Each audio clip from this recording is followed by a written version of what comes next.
Agora eu vou conseguir escrever. Pronto. Então, galera, hoje estamos na nossa segunda aulinha de física. A primeira são assuntos que, por mais que caiam, cai com menos frequência que o MRUV, que é um assunto queridinho do Enem. Mas vamos dar um passado também por dilatação. Dilatação é o aumento ou a contração das dimensões de um material devido à variação de temperatura. Aí você vai dizer, tudo bem. Só que a gente precisa lembrar, o aumento da temperatura faz esse material dilatar. Por quê? Quando a gente aumenta a temperatura, a gente aumenta a energia cinética, que é o movimento das partículas que compõem o corpo. Então, esse corpo ele tem a tendência de se expandir. E quanto ao esfriamento, as moléculas vão perdendo, as partículas vão perdendo a energia cinética, a velocidade delas fica menor e aí elas tendem a se juntar. Temos a dilatação linear, que é usada em um material que tem aqui é o comprimento, né? Então a largura desprezível, a gente vai desprezar. Então ele vai sofrer com o aquecimento uma expansão ou com resfriamento uma diminuição. Notem que aqui esse aumento está gigantesco. Vai ser assim? Não, não vai ser assim. Esse número é bem pequeno. A dilatação superficial é quando a gente usa aqui, ó, uma área, uma chapa metálica. E aí a gente tem que lembrar que a volumétrica é quando tem um volume. Ela tem altura, largura e profundidade. E aí, quando entra na placa, a gente tem que lembrar do comportamento das placas com orifício. Como assim? Clara, Oi? licença. Oi, vê, Oi. o teu slide aqui, ele tá travado. Só tá aparecendo a capa, dilatação MRUV. Agora Oi. foi. Foi? Foi. Ah, então eu tenho que ficar com ele pequenininho. Ai, tá grande? Tá, a gente tá conseguindo ver a estrutura do PowerPoint, mas tá grande assim. Tá dando pra visualizar aqui. Ai, gente, socorro, não Se tem tu como. clicar, clica aí pra ver em apresentação. Vai ou trava? Não, foi não. É, então vai ter Mas que ele ficar. tá assim, eu não sei o pessoal, mas aqui tá dando pra ler de boa, do jeito que tá. Ai, gente, é porque tem uma questão ali que eu não sei se vai dar certo. Espero que dê. Sim, o comportamento em chapas com orifício, a placa ou contrai ou dilata como se tivesse preenchida, e o orifício também, se ele vai dilatar junto com essa placa. Resumindo, se eu colocar um copo dentro de um forno, por exemplo, e eu colocar o mesmo copo, só que ele sem o buraquinho para a gente colocar o líquido, de vidro também no congelador, eles vão dilatar de forma igual. Mas com o orifício também vai ser expandido, ou seja, o espaço vazio vai ser expandido. A gente tem que lembrar dessa conversão aqui. Esse daqui é o coeficiente de dilatação. O coeficiente de dilatação linear é igual a metade do coeficiente superficial, que é metade do coeficiente, que é um terço do coeficiente da dilatação volumétrica. E isso daqui a gente vai precisar, porque se ele entregar um, a gente pode precisar converter para o outro. Gente, eu vou tentar apresentar então do mesmo jeito que eu apresentei semana passada, porque eu acho importante que vocês não vejam a resposta das questões. Deixa eu parar minha apresentação e apresentar novamente.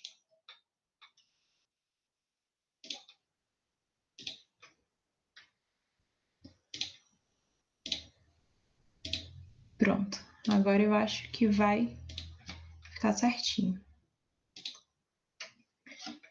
Tá dando para ver? Alguém, por favor, me dá esse retorno. Tá, agora ficou bem melhor, porque a gente tá conseguindo visualizar a tela inteira. Pronto. A dilatação dos líquidos. A dilatação real do líquido, isso daqui É a dilatação aparente mais a dilatação do volume do recipiente. Como assim? Aqui, ó, a gente tem o líquido. Quando a gente coloca ele no congelador, ele vai extravasar. Ou no congelador não, gente, tem que ser no forno. Ele vai extravasar. E aí, esse daqui é o que a gente pensa que ele dilatou. Só que, na verdade, como um vidro dilatou, ele dilatou tanto para encher quanto para extrapolar. E o aparente é isso daqui, é o do líquido menos do recipiente. Isso daqui faz sentido, né? Eu acho que faz. E a gente tem que lembrar das substâncias anômalas. Por exemplo, a água. Quando a gente esquenta a água entre 0 e 4 graus, ao invés dela dilatar, ela vai contrair.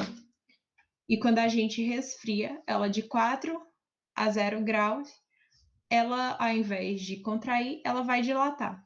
Tem um gráfico, só que eu acho que eu esqueci de colocar, que é o gráfico da densidade. Ah, eu vou conseguir desenhar aqui. Deixa eu ver se eu vou conseguir desenhar. Depois, quando eu for mandar o slide, eu mando bonitinho. Perfeita essa linha reta. Que seria mais ou menos assim, o gráfico. Sendo aqui a temperatura de 4 graus. E aqui a densidade. Pronto. Isso aqui significa que a água, quando está em 4 graus, ela tem a menor densidade. Ou seja, se ela estiver em 4 graus, ela está mais contraída possível, porque a massa ela vai continuar a mesma. Se eu coloco 1 quilo de água no congelador, quando eu abrir, eu vou ter 1 quilo de gelo. Só que ele pode estar ou maior ou menor, a depender da temperatura. Mas em 4 graus, ele ocupa, esse 1 quilo vai ocupar o menor volume possível. Ou seja, se eu aumentar ou se eu diminuir a temperatura, ele vai extravasar. Isso aqui é importante. E vamos para as questõezinhas. Ui, por que eu não consigo passar? Vou passar aqui. Pronto. Determine o módulo do coeficiente de dilatação superficial de uma viga. Gente, vocês entenderam? Eu nem perguntei. Já estou passando para as questões e nem sei. Deixa eu dar uma olhada em você.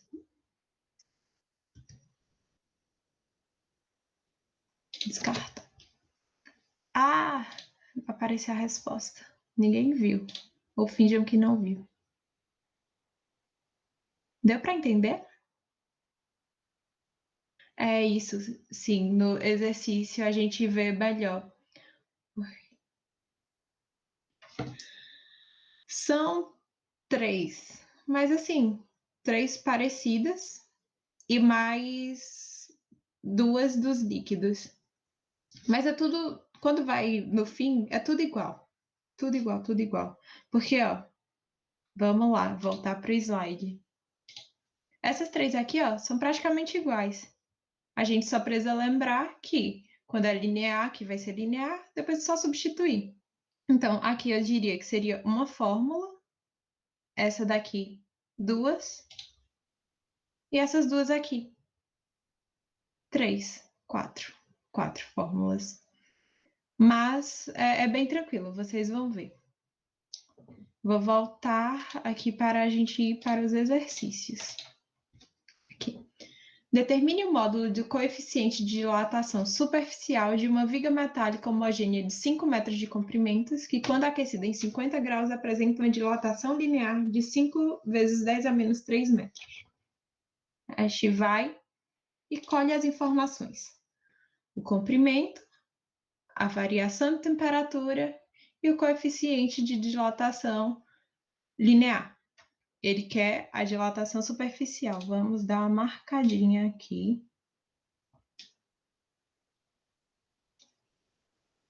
E aí, como é que a gente vai achar? Eu não tenho superfície, eu não tenho nada. Então, a gente teria que fazer isso em 2 passos. Que, no caso, o primeiro, a gente ia achar o coeficiente, ou a gente iria achar Gente, isso aqui tá errado. Isso aqui é a variação. A gente iria achar o coeficiente de dilatação linear, que é o ΔL. E aí depois a gente vai achar o gama. Aqui. Esse daqui é um probleminha que eu preciso corrigir. Mas aqui ele fala que ele apresenta uma dilatação, ou seja, que é a variação do comprimento dele. A gente joga aqui os valores, 5 vezes 10 a terceira é igual comprimento, que é 5, o alfa que a gente quer, que aqui eu coloquei errado, e a variação de temperatura que fica em grau Celsius mesmo, tudo perfeitinho. Alfa é igual a 5 vezes 10 a menos 3 sobre 5 vezes 50, 250. Eu coloquei a vírgula aqui, vocês lembram como passa, né? A vírgula. Se a vírgula anda para a direita, o coeficiente, ou o índicezinho aqui, ele aumenta a potência. Se ele anda para a esquerda, essa potênciazinha diminui. Então, alfa é igual a 5 vezes 10 a menos 3 sobre 2,5 vezes 10 a segunda. Quando passa esse daqui de baixo para cima, ele passa com o sinal contrário. Aqui está positivo, vai negativo. E esses dois valores a gente divide normalmente, resultando assim o coeficiente de dilatação linear igual a 2 vezes 10 a menos 5. Só que aí a gente quer o gama, que é o dobro da dilatação linear. No caso, a dilatação superficial é o dobro da dilatação linear. Então, multiplicando por 2, dá 4 vezes 10 a menos 5. Encontramos a resposta, gabarito letra A.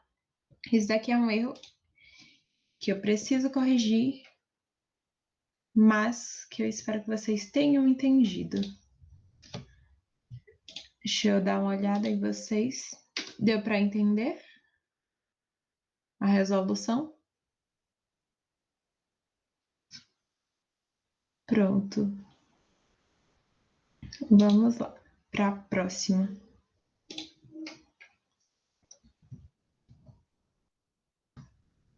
Essas aqui eu coloquei para a gente dar uma reforçada.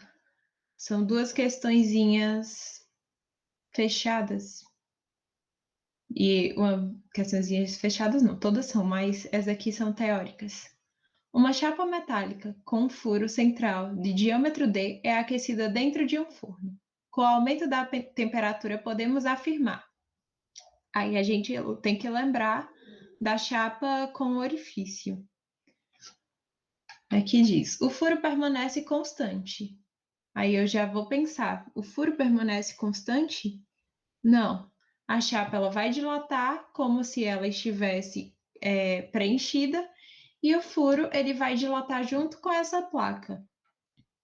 Então, A está errada. B. O furo diminui enquanto a chapa aumenta sua dimensão. Aí você diz, será? Não, gente, a gente acabou de dizer que o furo também dilata. Tanto a chapa quanto o furo permanecem com as mesmas dimensões. Aí você vai dizer, ué, não é dilatação o assunto? Aí a gente pula. Tanto o furo quanto a chapa aumentam as suas dimensões. Você diz, pode ser. E o furo diminui a dimensão enquanto a chapa permanece constante. A gente precisa lembrar que o furo, se a gente juntasse a placa com o orifício que a gente recortou e a gente pega esse orifício e também coloca junto no forno, quando eles expandirem, ambos vão ficar maiores na mesma proporção e eu vou conseguir, depois do aquecimento, encaixar formando uma placa inteira, ou seja, eles dilatam da mesma forma. Agora, a terceira. Uma dona de casa resolveu fazer uma salada para o jantar, mas não conseguiu abrir o frasco do palmito, que tem tampa metálica. Porém, lembrando-se das suas aulas de física, ela mergulhou a tampa da embalagem em água quente durante alguns segundos e percebeu que ela abriu facilmente. Isso provavelmente ocorreu por quê? Reduziu-se as forças de coesão entre as moléculas do metal e do vidro? Aí você vai pensar, isso aqui parece química. Vou botar o pontinho da dúvida. Eu vou dizer, por que você vai colocar o pontinho da dúvida? Quer dizer, porque as moléculas estão mais afastadas. Só que não tem muito a ver. A força de coesão continua a mesma. Ele não vai ficar em outro estado. Ele só vai se expandir. Aí você diz, vou tirar o pontinho da dúvida. Reduziu-se a pressão do interior do recipiente. Não, gente. Esses potinhos, eles normalmente eles são fechados a vácuo. Eu acho que é a vácuo. E então a quantidade de ar dentro e fora vai continuar a mesma. Esse aí, vamos para C. Houve redução na tensão superficial existente entre o vidro e o metal. Isso aqui me lembra ligações químicas. Nada a ver, a gente nem falou sobre tensão superficial, que é aquele negocinho da água, né? O coeficiente de dilatação do metal é maior que a do vidro. Aí você diz, pode ser. E o coeficiente de dilatação do vidro é maior que a do metal. Eu vou dizer, eita, pode ser também. E a gente vai ter que pensar. Quem dilata? O coeficiente de dilatação linear, ele é diretamente proporcional ao... Peraí. Eu não sei escrever, gente. O delta. Aqui. Delta qualquer coisa. Delta L ou delta S ou delta V é proporcional ao coeficiente de dilatação, à temperatura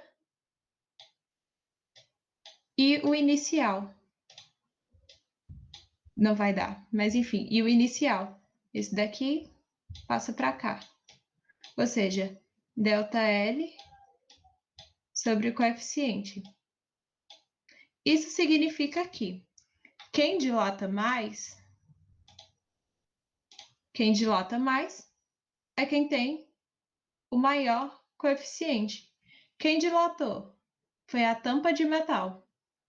Então, a do metal é maior que a do vidro. Gabarito letra D. Eu espero que tenha dado para entender, mas se não deu, por favor, alguém dá um grito. E vamos para a próxima. Essa daqui eu escolhi porque os números são esquisitinhos. Eu gosto de números esquisitinhos, porque, sei lá, é o que a gente normalmente erra. Vamos lá. Ao aquecermos o sólido de 20 graus Celsius a 80 graus Celsius, observamos que seu volume experimenta um aumento correspondente a 0,09% em relação ao volume inicial. O coeficiente da dilatação linear do material que é feito o sólido vale. A gente vai colhendo informações. A variação de temperatura é 60 graus Celsius, que é 80, que é o final, menos o inicial, que é 20. E a variação do volume é esse aumento de 0,09%. Então, a gente vai... Lembra da nossa... Tá errado, né? Volume não. É volume mesmo. ΔV é igual a volume inicial vezes gama vezes ΔT, sendo gama o coeficiente de dilatação. Só que ele quer a dilatação linear. Aqui a gente usa a dilatação volumétrica. Então, a gente tem que lembrar que o gama é igual a 3 alfas. E a gente já vai jogar esse 3 alfa aqui. Ficando assim. O volume inicial. Como aqui está em porcentagem, um número que seria legal a gente colocar inicial seria o 100. Você pode colocar qualquer número, mas o 100 vai ficar melhor, porque a gente não vai precisar mudar esse daqui. Se você quiser mudar para 1000 ou 1 milhão, porque se você colocar 1 milhão, ele vai ficar aqui certinho. 1 milhão não, gente, 10 mil. Ele vai ficar 9 igual a 10 mil, mas enfim, eu já joguei assim porque a pessoa aqui não gosta muito de pensar. Aí a gente já coloca os valores que estão na questão. Então, a variação do volume eu coloquei como sendo 0,09, porque eu considerei a inicial como 100, mas aí você podia passar esse daqui para cá e já deixar 0,09 sobre 100. Dá a mesma coisa, mas eu preferi colocar assim. Então, alfa é igual à variação do volume, que é 0,09, que é igual a 100, que foi o volume que eu considerei inicialmente, vezes gama, que no caso é 3 alfa, vezes a variação de temperatura, que é 60. Por que gama é 3 alfa mesmo? Sim, porque, ó, deixa eu pegar aqui a canetinha e tentar desenhar. Quando a gente dilata aqui, a gente está dilatando só uma dimensão, certo? Quando a gente dilata uma área, a gente está dilatando duas dimensões. E quando a gente dilata um volume, gente, eu não sei, isso aqui vai dar muito ruim. A gente está dilatando 3 volumes. Vai ficar entrando ali mesmo. A gente está dilatando 3 volumes. Então, 3 volumes não, 3 superfícies. Então, aqui é um alfa. Esse daqui é um alfa. Só que aqui também é um alfa. Então, seriam 2 alfas. E aqui está aumentando.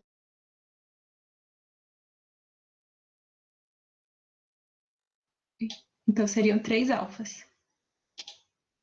Deu para entender? Entendi, valeu.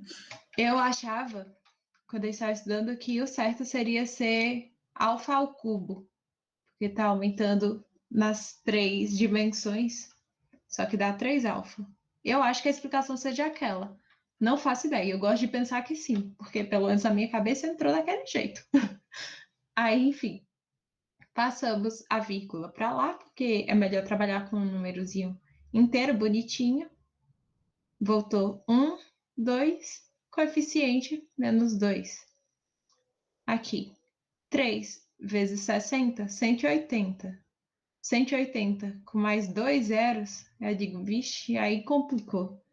Eu digo, não, vamos então pegar 1,8 e botar logo a 10 à quarta, que aqui vai dar 1, 8 e 3 zeros. Dá 18 e 3 zeros, 18.000. Alfa é igual 9, aqui é um ponto. Não era uma vírgula, não é um ponto. 9 dividido por 1,8 é 5. 10 à quarta embaixo, passando para cima, passa com coeficiente negativo. Dá 10 a menos 6. Encontramos alfa. Aí você diz, eita, vamos marcar aqui. Pronto, perfeito. Por isso que eu já coloquei como alfa, porque se fosse beta, poderia ser, nessa questão não vai ter. Mas poderia ser que a gente encontrasse um valor, que aqui seria 15, né? Se a gente colocasse o θ. Poderia ser que a gente encontrasse um valor aqui já parecido, já igual, e a gente marcasse no desespero. E aí era a questão errada. Então, gabarito, letra A.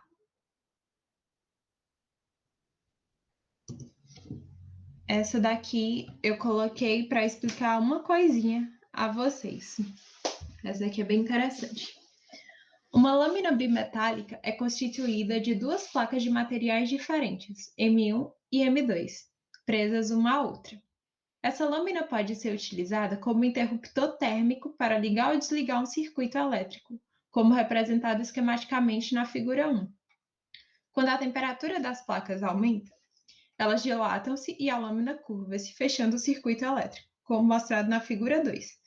Esta tabela mostra o coeficiente de dilatação linear alfa de diferentes materiais.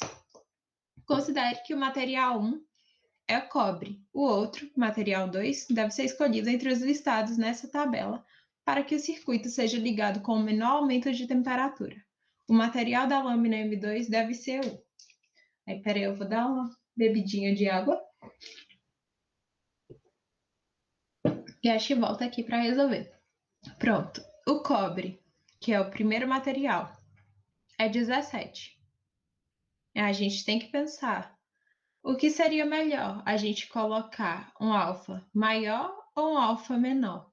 E eu vou lembrar vocês uma coisa que, na verdade, eu nem expliquei. Eu coloquei essa questão justamente para explicar isso daqui. A lâmina que se curva tem o menor coeficiente de dilatação. Como é que a gente vai lembrar disso? Se eu encontro a rainha, quem é que vai se curvar para quem? Sou eu, porque eu tenho o menor poder. A gente vai pensar aqui no poder. Esse daqui nada mais é o coeficiente que o poder de dilatação dele.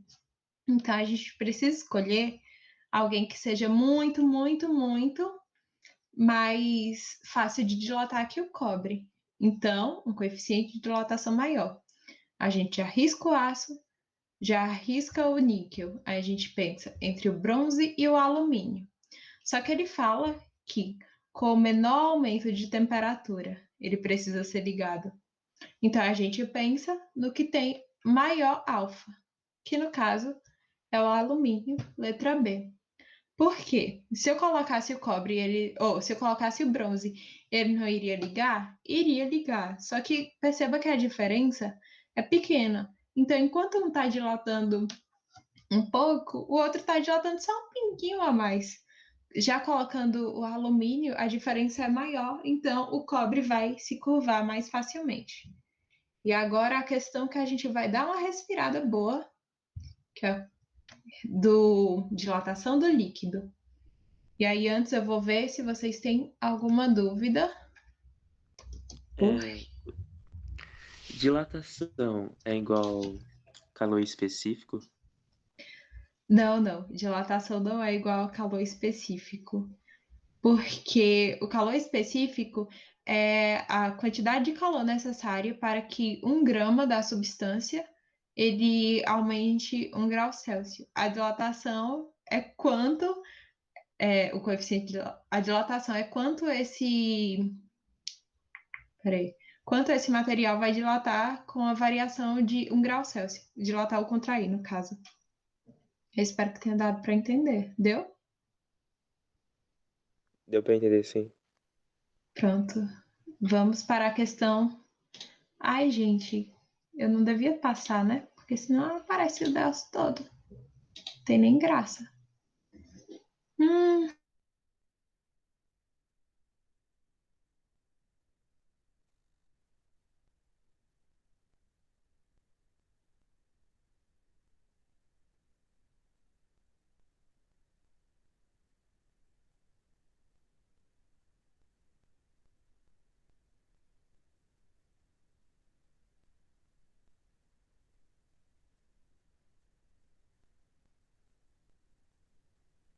aquecendo o conjunto a 100 graus Celsius, o volume de mercúrio que extravasa em centímetros cúbicos vale. Chegou gente, eu acho. Tô com alguma coisinha aqui. Não chegou gente, não. Tô ficando louca.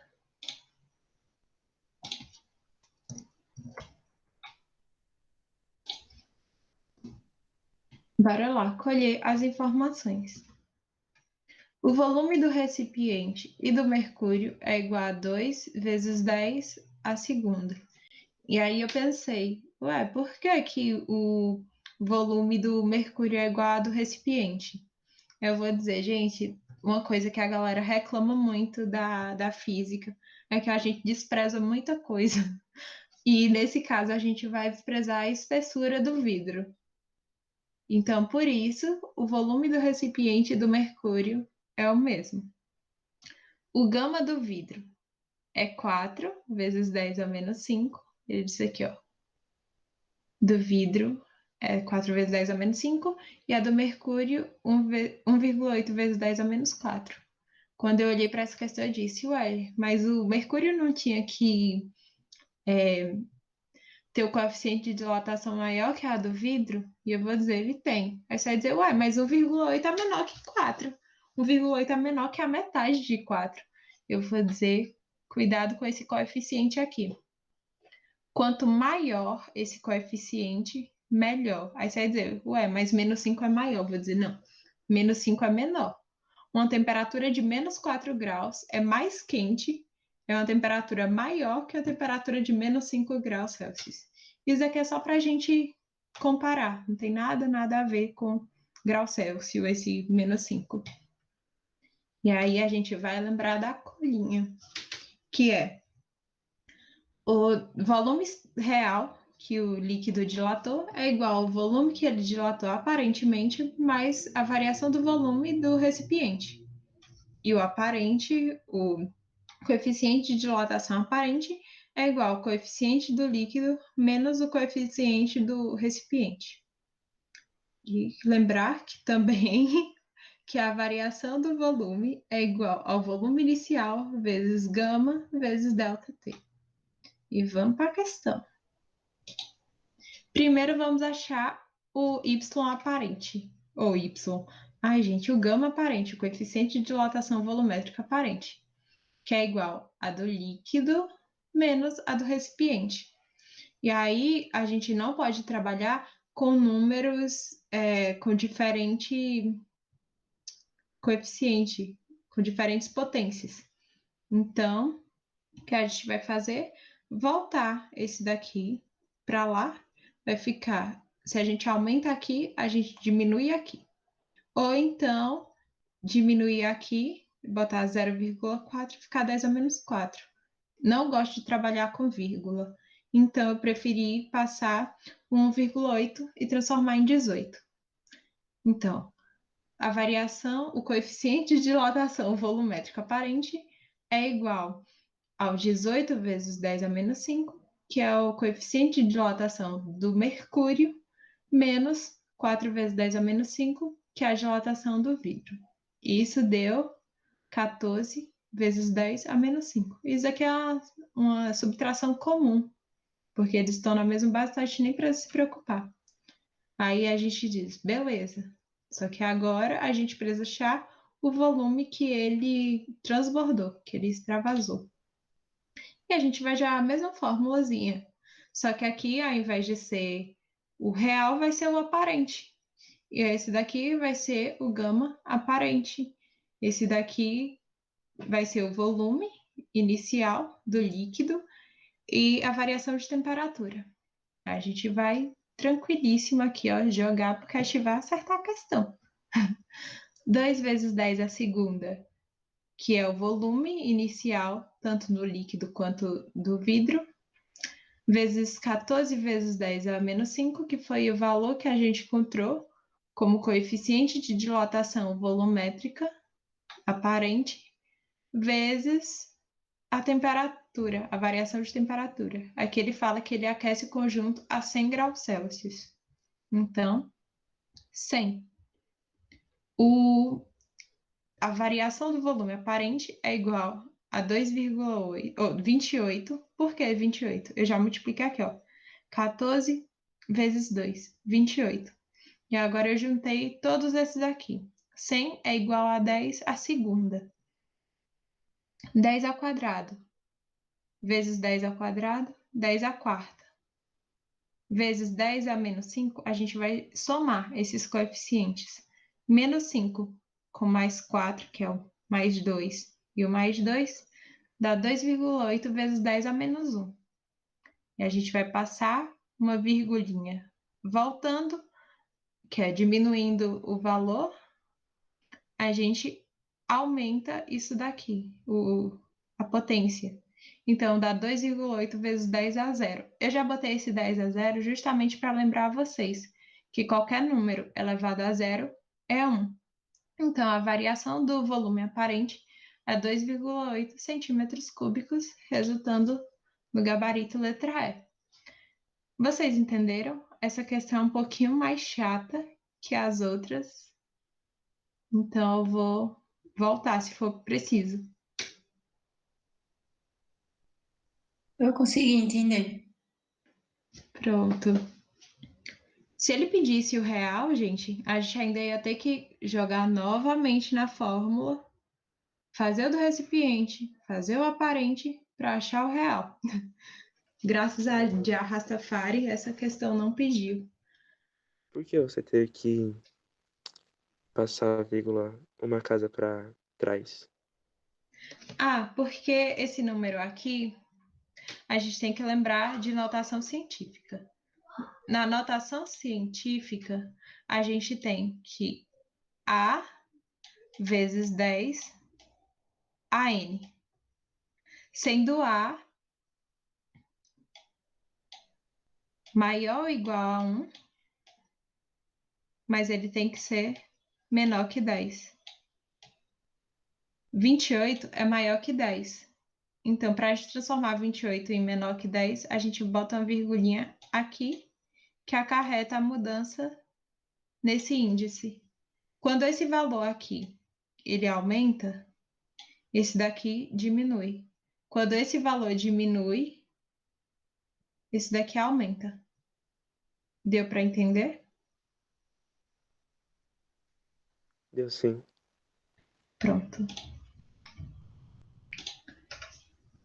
E agora vamos para o MRUV, que é o queridinho do Enem. Essa parte eu preciso de muita atenção de vocês, porque realmente é queridinho do Enem. Inclusive, tem uma questão que rolou no ano passado, a dos semáforos, que eu coloquei nessa aula. Uma questão um pouquinho trabalhosa, mas que a gente vai fazer, tenho certeza. Que a gente vai conseguir. Deixa eu só dar uma olhada na hora, para não extrapolar meu horário. Pronto. Movimento retilíneo uniformemente variado. A gente já sabe o que é movimento da aula passada, a gente já sabe por que é retilíneo e a gente sabe o que é uniforme. Agora, uniformemente e variado, aí já é outra história. Vamos recapitular, porque eu não sei se todo mundo estava na aula passada. Movimento é quando há um deslocamento do corpo em relação ao referencial. Ou seja, um carro a 200 km por hora, ele pode estar tanto em movimento quanto em repouso. Que aí foi o que eu disse. Como assim um carro pode estar em movimento? Se ele está em movimento ele está em movimento comparado a um poste que a gente passou na rua, a uma faixa, a uma árvore, mas ele está em repouso em relação a mim, porque eu estou também a 200 km por hora, porque eu estou dentro do carro. Retilíneo, porque a trajetória é uma reta. Lembrar que quando a trajetória é uma reta, a trajetória é igual ao deslocamento. E lembrar que deslocamento é a distância a menor distância entre o ponto final e o ponto inicial, que é uma reta. E por isso que a trajetória é igual ao deslocamento. Uniformemente variado significa dizer que alguma coisa está mudando, mas está mudando de uma forma uniforme. E a gente vai descobrir que o que está mudando com a velocidade uniforme, ou que está mudando de forma uniforme à velocidade. Eu já dei a resposta, gente. O corpo apresenta variações de velocidades iguais com o passar do tempo. Ou seja, a velocidade está aumentando de maneira igual em tempos iguais. Isso devido à aceleração. A aceleração é algo, assim, é algo que vai mudar o módulo da nossa velocidade. E ele muda esse módulo da velocidade em função do tempo. Ou seja, a aceleração é igual a ΔV sobre ΔT. No sistema internacional, a aceleração que vale o sinal dela é em metros por segundo ao quadrado. Por que metros por segundo ao quadrado? A variação da velocidade no caso, é metros por segundo no sistema internacional. E o tempo é em segundo, certo? Eu vou escrever, acho que fica mais fácil. Metros por segundo. Por segundo, fica mais fácil, é ótimo, né? Com a letra dessa. A gente tem que lembrar que fração de fração é a primeira vezes o inverso da segunda. Quando não tem nada embaixo, a gente coloca 1. Isso daqui dá metros por segundo ao quadrado. Pronto. Porque em multiplicação de fração, multiplica os valores de baixo, multiplica os valores de cima. Certo? Uma revisãozinha aí basicona.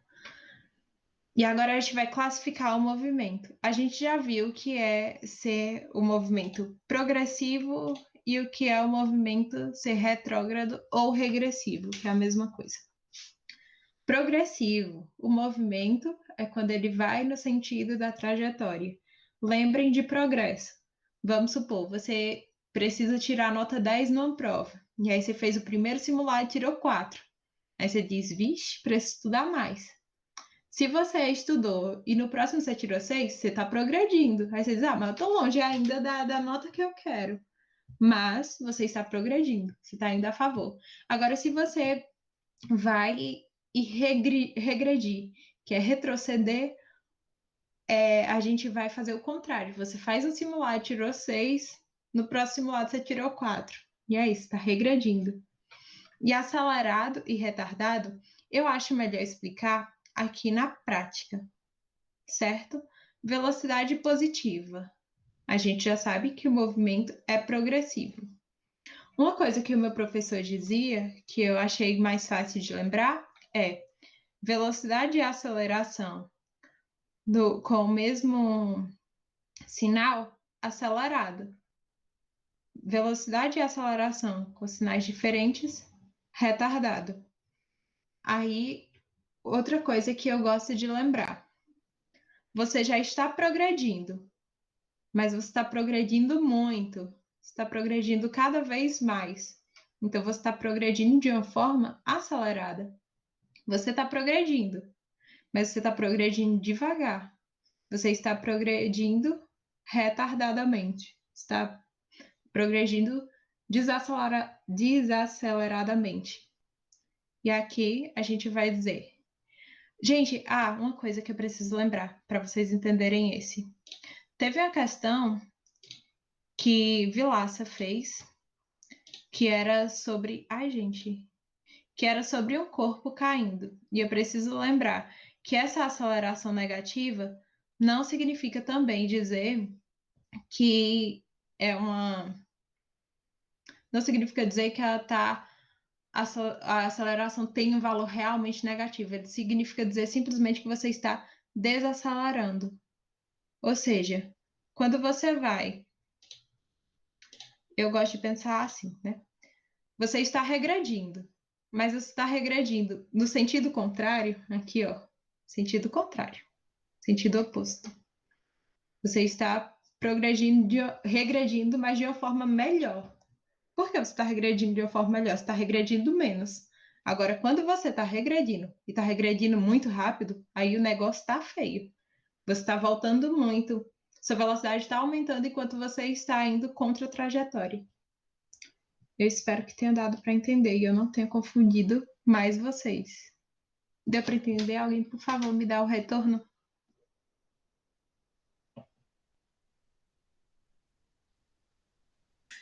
Aqui deu para entender. Prontinho. Vou usar você como minha métrica. Vamos para as equações. A equação horária da velocidade, ela já deriva desse daqui. Lembrar que tudo que tem delta é variação. E variação significa final menos inicial.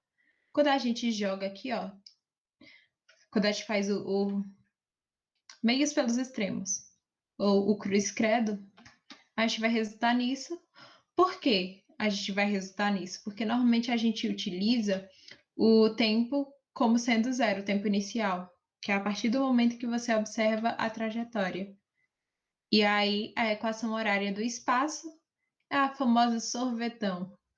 Espaço final é igual a espaço inicial mais velocidade inicial vezes o tempo, mais aceleração vezes tempo ao quadrado sobre 2. E Torricelli, que é uma fórmula que eu não sei explicar de onde vem. Por favor, não me perguntem isso, porque eu já tentei numa prova, não consegui, perdi meu tempo inteiro tentando deduzir essa fórmula que eu tinha esquecido, não consegui, perdi muito tempo. Velocidade final ao quadrado é igual a velocidade inicial ao quadrado mais 2a vezes ΔS. Esses gráficos, esse daqui principalmente, são importantes para as nossas próximas aulas, porque a gente vai estudar tanto o lançamento vertical para cima, quanto o queda livre. Mas a gente tem que saber que quando a concavidade está para baixo, a aceleração é negativa. Quando a concavidade está virada para cima, está voltada para cima, a nossa aceleração é positiva. A velocidade vezes o tempo, a gente já sabe essa propriedade desde a aula anterior, que a área aqui limitada entre o gráfico, a linha do gráfico, e o tempo é igual à variação do espaço. Por que é igual à variação do espaço? ΔV sobre ΔT é igual ao espaço. Por isso. Mas aqui nesse caso, ó, a gente está vendo a velocidade como sendo positiva. A velocidade ela está aumentando com o passar do tempo. E aqui a nossa velocidade está diminuindo com o passar do tempo. E sim, esse gráfico ele pode extrapolar essa linha aqui, ele pode continuar descendo. Quando ele descer, o que é que está acontecendo? A velocidade negativa. E o que é velocidade negativa? Ele está voltando do caminho. Ele estava indo para um lugar e, sei lá, decidiu voltar porque percebeu que o caminho estava errado. E agora vamos para a nossa questãozinha. Eu espero que todo mundo tenha entendido. Entenderam? Para eu ir para a primeira questão. Entendi. Pronto. Dúvidas, questões novas para fazer, por favor, podem me enviar a qualquer momento. Eu posso demorar um pouquinho de responder, mas eu respondo. E se eu achar legal, eu passo para a galera. Inclusive, teve uma pergunta de Wesley na quarta-feira que eu achei muito interessante. Depois eu vou mostrar vocês no grupo, porque eu esqueci de colocar aqui no slide. Espera que eu ouvi uma zoadinha. Preciso dar uma checada. A pessoa mostrando o gabarito. Ah, não, foi no chat. Meu filho, você achou o caminho. Parabéns. Você vai me substituir. Vou dizer a Esté. O motorista, visando efetuar uma ultrapassagem, aumentou a velocidade do seu veículo de 15 metros por segundo para 25 metros por segundo em 5 segundos. Qual foi a distância percorrida pelo motorista nesse intervalo de tempo, levando-se em consideração que a aceleração foi constante? Você vai dizer, eita, calma, vamos colher as informações. Eu sempre gosto de colher as informações, mesmo que seja numa prova. Nem sempre eu coloco realmente escrito. Na verdade, não coloco escrito, mas eu gosto de grifar porque acho que fica mais fácil de você bater o olho e pegar o que você quer. Vamos lá. Na nossa colinha, a gente tem que lembrar que a aceleração é a variação da velocidade sobre a variação do tempo. E que o espaço, que é o que ele quer, é espaço inicial, mais a velocidade inicial vezes o tempo, mais a aceleração vezes o tempo ao quadrado dividido por 2. Vamos achar logo a aceleração. A aceleração é igual à variação da velocidade. O que é a variação da velocidade? Velocidade final, 25, menos a velocidade inicial, 15, sobre o tempo, 5 segundos. Encontramos que a aceleração é de 2 metros por segundo. E agora vamos buscar esse espaço que ele percorreu. Espaço final é igual a espaço inicial. Eu botei 0, eu considerei 0, mas qualquer número que você colocar vai dar certo, você só vai achar um número maior. Por exemplo, se eu colocar que aqui é 100, ao invés de encontrar 100, talvez eu encontre 200. Talvez não, gente, você vai encontrar 200. E aí, mas isso aqui é só para facilitar, porque somar por 0 é a melhor coisa da vida. A mesma coisa que multiplicar por 1. A gente gosta. A velocidade inicial, que é 15, vezes o tempo, que é 5, mais a aceleração, que é 2, vezes o tempo ao quadrado, 5 ao quadrado sobre 2. A gente já fica feliz quando vê esse 2 aqui. Porque o que, que a gente pensa? Oxi, corta. Cortamos. 15 vezes 5, 75. 5 ao quadrado, 25. Espaço final, 100 metros. Ou seja, enquanto ele estava acelerando aqui, ó, dos 15 para os 25 metros, nesses 5 segundos, ele andou 100 metros. Gabarito letra A. Deu para entender? Lembrem que esse é um assunto queridinho do Enem. Vocês não podem deixar passar dúvida nenhuma. Por favor.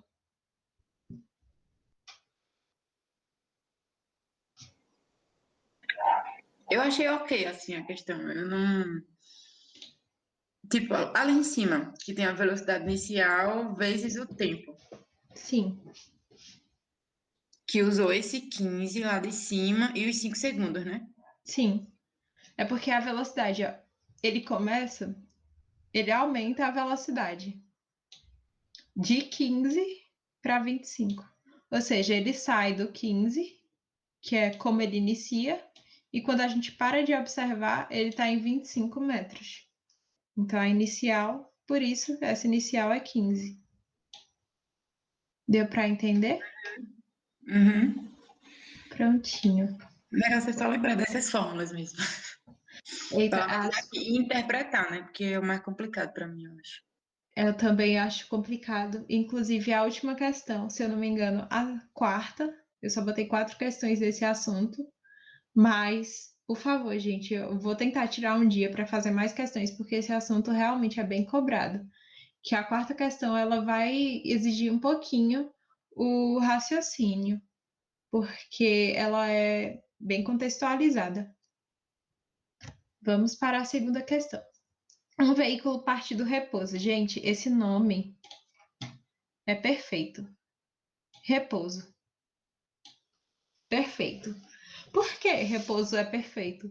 Porque quando diz repouso, a gente já sabe que o espaço é zero, o espaço inicial é zero, e principalmente que a velocidade inicial é zero. A gente já considera como o. Como o tempo inicial zero, mas quando tem repouso, gente, velocidade inicial zero bate já o negócio aqui, a alegria no coração. Em um movimento retilíneo e acelera. Sim, voltar a ler do começo, né? Porque senão a gente vai se perder. Um veículo parte do repouso em movimento retilíneo e acelera com aceleração escalar constante igual a 2 metros por segundo ao quadrado. Pode-se dizer que sua velocidade escalar e a distância percorrida após 3 segundos valem, respectivamente, vamos lá, colhendo informações. A aceleração, 2 metros por segundo ao quadrado. O tempo, 3 segundos. Velocidade inicial e espaço inicial, zero, porque ele partiu do repouso. E aí, o que é que a gente precisa lembrar? O que ele quer? Primeiro, a velocidade escalar e depois a distância percorrida. E vamos lá. Lembrar da nossa colinha. Gente, as fórmulas, elas acabam entrando quando a gente vai resolvendo questão. Então, é muito importante. Eu só coloquei 4 porque eu achei que o tempo não daria. Inclusive, estou muito chocada que o tempo vai dar e vai sobrar. A gente vai fazendo questão, esse daqui vai entrando. É que nem seu nome. Você não esquece seu nome porque todo mundo usa. Toda hora te chama, você usa sempre seu nome. Então, façam questões. De verdade, façam questões. Física entra pelos dedos, como diria meu professor. E a fórmula a equação horária do espaço. Vamos lá? Velocidade final é o que a gente quer, que ele quer a velocidade escalar. A velocidade inicial é zero, por quê? Porque partiu do repouso. A aceleração ele já deu, que é 2 metros por segundo. E o tempo de 3 segundos. Velocidade escalar, 6 metros por segundo. 6 metros por segundo. Gente, esse quadrado não existe. Não existe real. Isso daqui, o nome é loucura. Isso daqui não existe. E agora a gente vai achar a distância percorrida. Outra coisa maravilhosa. Gente, olha como essa equação fica linda. Espaço inicial, 0. Velocidade inicial, 0. Vezes o tempo dá 0. Aceleração, 2. 3 ao quadrado, que é o tempo. Tempo igual a 3. 3 ao quadrado, sobre 2. E a gente já fica feliz de novo, porque 2 e 2 corta. Espaço final, igual a 9 metros. Gabarito letra A. Essas duas foram questões que eu coloquei, assim, só para a gente usar as fórmulas, que essas aqui são questões que eles colocaram como nível fácil.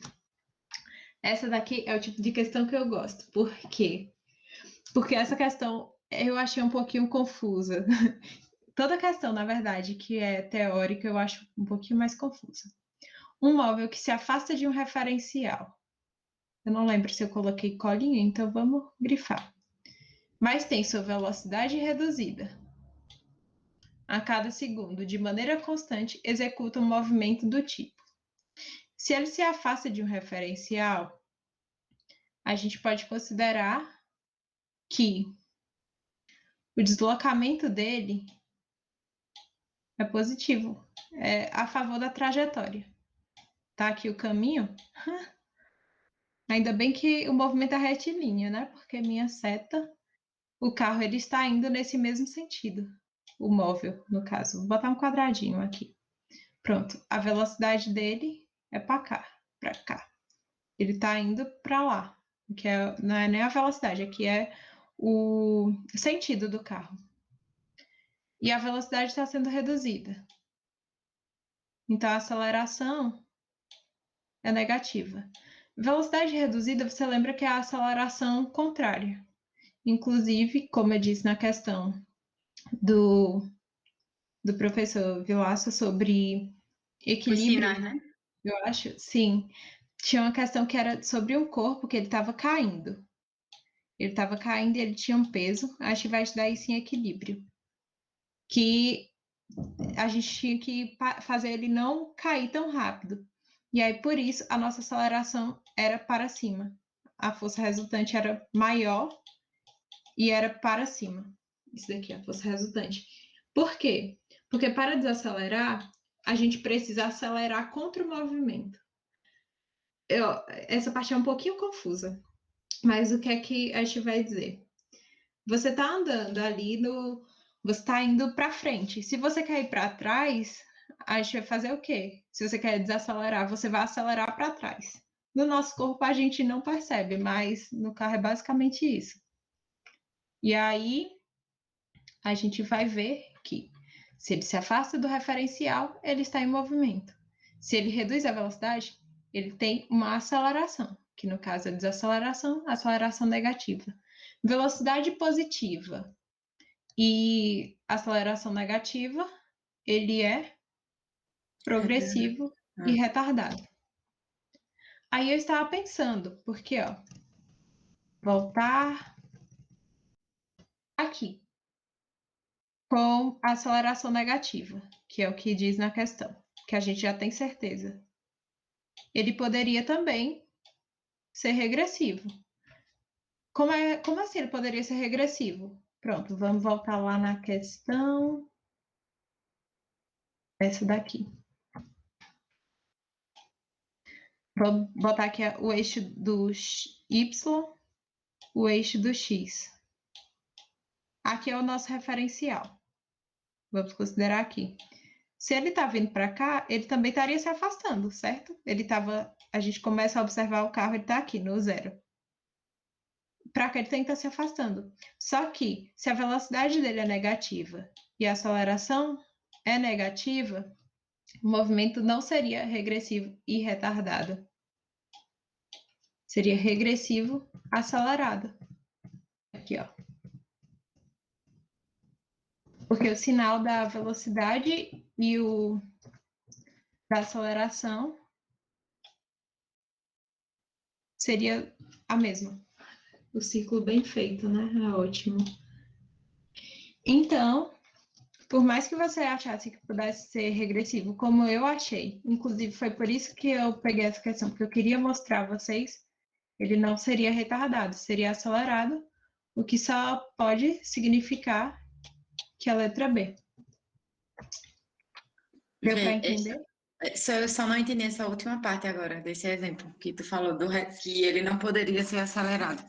Se tu pudesse só tentar explicar. Ah, sim. Pronto. Vamos lá. A gente tem que lembrar que o sinal da velocidade e o da aceleração, quando eles são iguais, os sinais, o movimento é acelerado. Quando eles são, vou botar igual, mas assim, é igual só o sinal. Sim. Quando a velocidade é diferente da aceleração, ele é retardado. É o que a gente tem que lembrar. Ele está se afastando. Se afastando, ele pode estar tanto indo para frente quanto indo para trás. Por quê? Vamos supor, eu moro aqui, nessa casinha.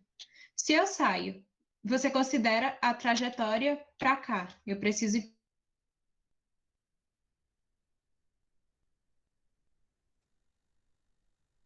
Tipo, tanto nesse sentido quanto nesse, aqui é o ponto da minha casa.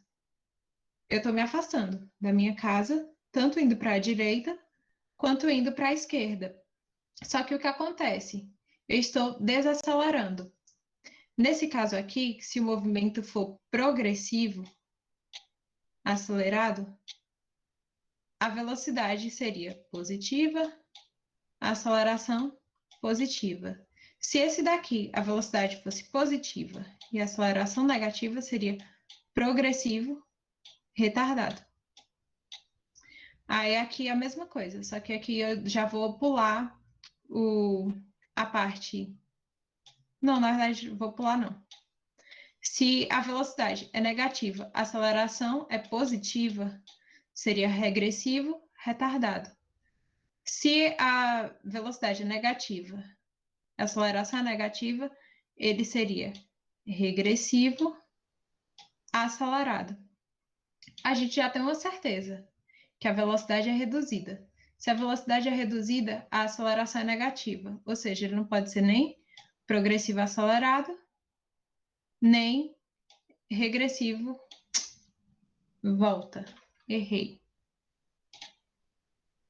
Borrachinha. Vamos lá. Velocidade, aceleração negativa, ele também não pode ser regressivo retardado. Ou seja, ele pode ser regressivo acelerado, progressivo retardado. Aqui, ó, não tem essa segunda opção. Essa opção não tem nas questões. Então, ele só pode ser progressivo retardado. Deu para entender agora? Aham, entendi, agora entendi. Se tivesse aqui outra opção, aí a questão precisaria ser anulada, porque ele também pode ser regressivo acelerado, ao menos no meu ponto de vista. Na resolução da questão não diz isso, mas no meu ponto de vista, sim, ele pode, porque ele está, da mesma forma, se afastando de um referencial. A não ser que ele especificasse para onde que ele estava se afastando, né? Sim, sim. A não ser que ele dissesse isso, que ele está no mesmo sentido ou sentido oposto da trajetória. Mas é isso, gente. Essa questão é um pouquinho chatinha. E agora vamos para a nossa queridíssima do Enem, que vai tomar aqui esse espacinho todo de resolução. Nem deu para colocar a colinha, mas eu espero que dê certo a gente resolver. Depois disso, vocês estarão liberados para se preparar para a aula de Enio. Você foi contratado para sincronizar 4 semáforos de uma avenida, indicados pela letra O, A, B e C, conforme a figura. Os semáforos estão separados por uma distância de 500 metros. Segundo dados estatísticos da Companhia Controladora de Trânsito, um veículo que está inicialmente parado no semáforo O, não está aqui, tipicamente parte com aceleração constante de 1 metro por segundo ao quadrado, até atingir a velocidade, vou grifar isso aqui, até atingir a velocidade de 72 km por hora. E a partir daí prossegue com velocidade constante. Só para você ver o tanto de coisa que eu estou grifando, viu? E a gente vai usar tudo isso. Você deve ajustar os semáforos A, B e C de cruzá-los. Ele tem que estar verde quando o veículo estiver a 100 metros. Para que ele não tenha que reduzir a velocidade em nenhum momento. Considerando essas informações, aproximadamente quanto tempo depois da abertura do semáforo O, os semáforos A, B e C devem abrir respectivamente? Gente, eu vou voltar só para dar uma olhada no grupo que fez a zoadinha. Não, mantém, por favor. Não posso fazer besteira, não. Travou. Ah, voltou. Ai, gente, pensei que você tinha eliminado a letra V, meu susto. Lucas, eu já tô dizendo, quando eu faltar, quem vai dar aula é você. Aguarde próximos capítulos. E obrigada. É Ana, né? É Ana, por estar me ajudando, de verdade. Está sendo essencial para essa aula rolar. Bora lá. A última questãozinha e a gente vai dar uma respirada. Primeiro, o que é que a gente sabe? Que o carrinho, ele tá parado aqui. Sinal abriu. O carrinho tá aqui. Sinal abriu. Ele vai acelerar. Vou botar aqui que ele tá acelerando. Quando ele chegar, não sei quantos metros, ele vai já estar na velocidade máxima, que é de 72 km. Seguir. Quando ele estiver aqui, falta... Gente, não tá parecendo que tá faltando espaço aqui, não. Show. Ai, marca texto não. Uma borracha. Vou apagar aqui um pouquinho. Pronto. O carro, ele vai ter... A gente vai ter que considerar três momentos também. Aqui ele acelerou, aqui ele chegou na velocidade e aqui ele vai manter essa velocidade. Aqui ele acelera e aqui eu vou botar a M como mantém. Bora achar o tempo que ele gasta logo para... Espera, alguém falou alguma coisa? Primeiro, vamos entender isso daqui. Eu preciso que vocês entendam isso. Se não entendeu o meu desenho, que é muito realista, eu sei que é muito realista. Vou botar aqui como 0, aqui é x, aqui é 400. Se você não entendeu por que é x, por que é 0, por que é 400, tem que dar um grito. Mas eu vou explicar novamente. A gente vai começar a analisar o carro parado. Velocidade 0, espaço 0. Ele vai acelerar por um tempo até de chegar nesse espaço x com a velocidade de 72 km por hora, que é 20 metros por segundo. Por favor, gente, eu preciso que vocês saibam converter. Converter de quilômetro por hora para metro por segundo, a gente divide por 3,6. Isso daqui vai dar 20 metros por segundo. Ele vai chegar, então, no espaço x com a velocidade de 20 metros por segundo e ele vai prosseguir com essa velocidade até chegar nos 400, que é quando o sinal vai abrir, ele não vai precisar desacelerar, que é isso que a questão quer, que ele não precisa reduzir a velocidade. Então, vamos achar o tempo em que ele acelera. Velocidade final é igual a velocidade inicial mais ΔT. A velocidade final é isso daqui. Ai, socorro, peraí, deixa eu voltar para colocar o computador para carregar. Deixa eu fechar minha câmera. Volto já.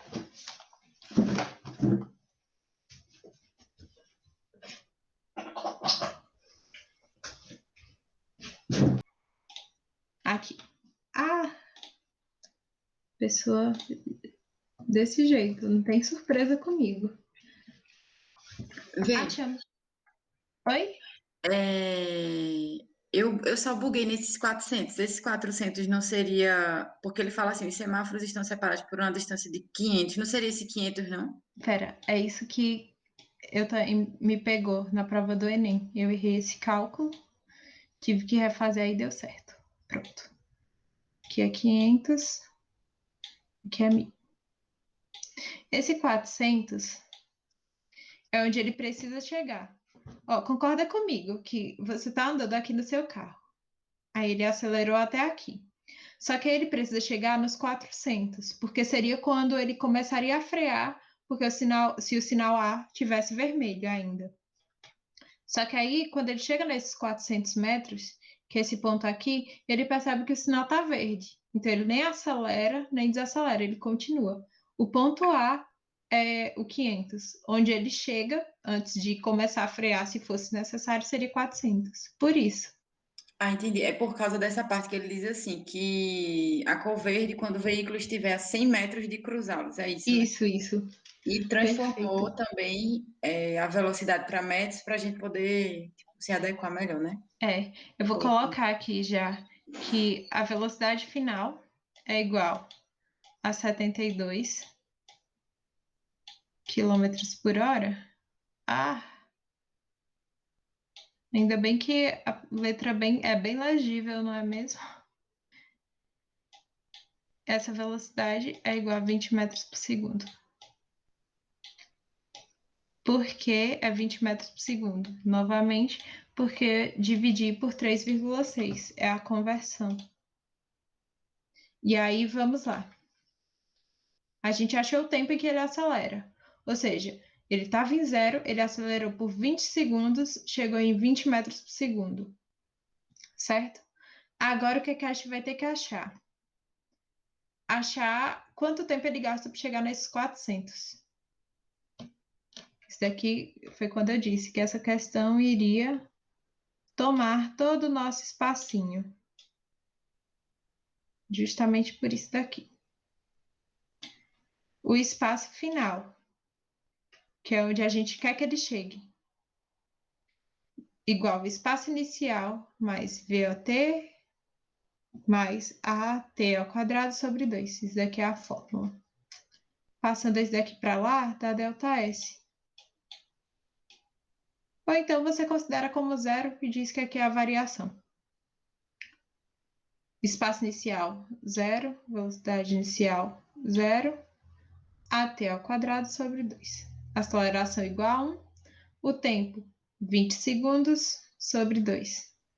ΔS é igual a 400 sobre 2, que é igual a 200. Aí você vai dizer, sim, esse 200 é o que mesmo? Eu vou dizer isso daqui. Isso daqui é os 200. Para ele acelerar de 0 até 20 metros por segundo, com a aceleração de 1 metro por segundo, ele andou já 200 metros. Aí, próximo passo, porque a gente ainda não tem o tempo. A gente precisa do tempo que ele vai gastar para sair desses 200, chegar nos 400. Só que agora ele está numa velocidade constante. Não é mais MRUV, é MRU. Achamos a velocidade. Como? Essa fórmula da aula passada. Espaço final é espaço inicial mais V vezes T. A gente vai esquecer essa parte aqui, ó. Essa parte do O a gente já esqueceu. A gente já está analisando agora esse movimento aqui. O espaço inicial, 200. Espaço final, que é onde a gente quer que ele chegue, 400. Mais velocidade constante de 20 metros por segundo, vezes o tempo. Passa esse 200 para lá. 200 é igual a 20t. T igual a 10 segundos. Ou seja, para ele sair de 200 e chegar em 400 com velocidade constante de 20 metros por segundo, ele gastou 10 segundos. Então, para ele sair do zero e chegar no 400, ele demorou 30 segundos. E tá uma bagunça, ninguém vai entender nada. Enfim, ele gastou 30 segundos. A gente já achou aqui. O A tem que abrir em 30 segundos. Só que vamos supor que aqui tivesse uma letra F. E também tivesse 30 segundos aqui. E aí, para a gente achar o resto? Qualquer número aqui e qualquer número aqui. Só que a gente precisa saber qual será. Eu botei isso daqui, a gente já sabe que a resposta é a letra D, porque não tem outra. Mas se tivesse outra, e aí? Como é que seria? Vamos lá. Para os outros, o que é que vai acontecer? Deixa eu apagar aqui, porque senão vai ficar muito bagunçado. Pronto. Para os outros, o que é que tem que acontecer? Ele vai ter que chegar aqui, ó, no 900. Ele vai ter que sair desse 400 e chegar nesse 900 com velocidade constante de 20 metros por segundo. Novamente, movimento retilíneo uniforme. O espaço final, 900. Mas como eu fiz, assim, considerando já a variação do espaço, ΔS igual a 500 aqui. No caso, eu só zerei o espaço inicial, e aí como eu zerei o espaço inicial, eu tive que reduzir do espaço final. Mas dá para fazer também usando 900 e o 400. Espaço final. Vamos fazer com 900? 900 aqui. 400 aqui. Mais 20 vezes T. Passou para lá, deu os 500, certo? Espero que dê para entender isso. Eu vou apagar essa parte. Só para explicar porque o meu ficou diferente. 500 é a variação do espaço e a velocidade que ele anda é de 20 metros por segundo e o tempo que ele vai gastar é o que a gente quer. Ou seja, o tempo para ele sair daqui do ponto 400 e chegar no ponto 900, ele gastou 25 segundos.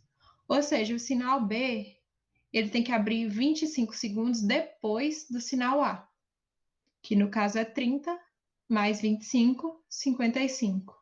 E é a mesma coisa para o C, só que o C vai sair do 900 e vai chegar no 1400. Também uma variação de 500, ou seja, ele vai demorar 25 segundos, ou seja, ele vai ter que sair 25, ele vai ter que abrir o sinal C 25 segundos depois do sinal B, e por isso dá 80. Gabarito letra D. Gente, foi basicamente isso que eu preparei para a aula. Eu fiquei com muito medo de que tivesse muita dúvida.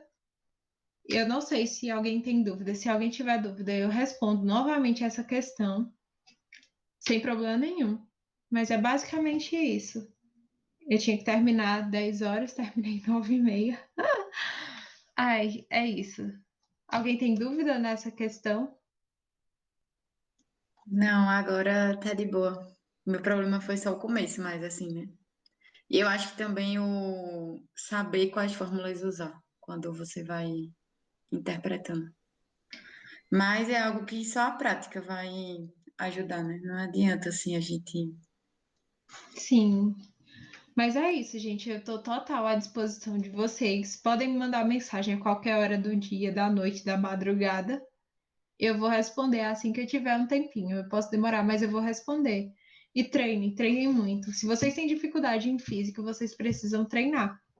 E esse assunto é um que sempre cai. Então, é importante que esse assunto fique bem guardadinho na sua mente. A mente de vocês, no caso. Gente, é isso. Obrigada para quem ficou até aqui. Obrigada. Obrigada pelas dúvidas, obrigada pela atenção, obrigada por acordarem 8 horas, e estarem aqui 8 horas da manhã num sábado. E é isso, gente. Desculpa por qualquer coisa.